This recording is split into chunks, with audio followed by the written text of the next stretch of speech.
The town of Echuca along the Victorian-New South Wales border is preparing for a 1 in 150-year flood. Moderate rain expected from Thursday across northern Victoria, with the potential for heavy rain from Sunday in the affected areas. Holly Edwards-Smith joins us live from Echuca. Holly, talk us through the latest there.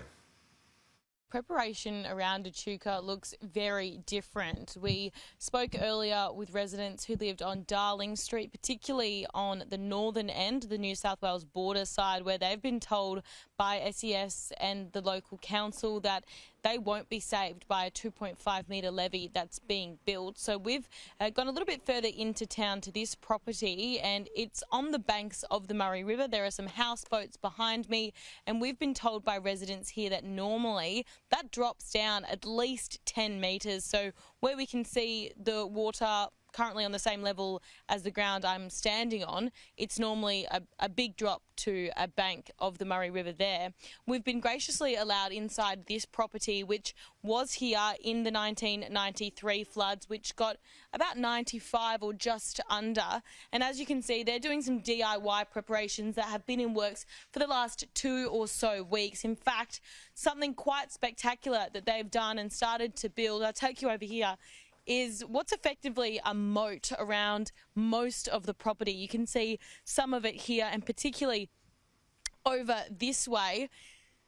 So a huge moat in the hopes that it will protect as much of this property as possible. This has been in the works for 10 days to about 2 weeks, but really this has been a situation that the residents here have been monitoring for quite some time because of their experiences in the 1993 floods. Also over here, where you can see sandbags along this brick wall. The brick wall was built after the 1993 floods, and initially that area was sandbagged to protect the majority of the house.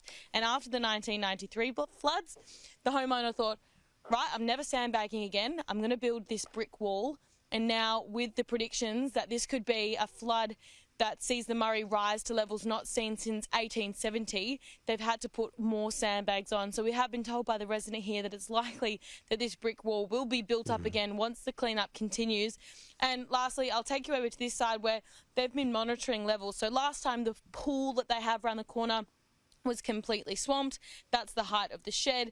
The 1993 floods, the flat ground, and what they are now predicting this flood could get to, even up to 96. So we saw those houses on Darling Street earlier putting sandbags up to 96.1 metres, and that is to ensure that there is a little bit of a buffer if the river does peak above that level. So preparations well and truly underway in Echuca for residents who are staying or trying to protect their properties while they can.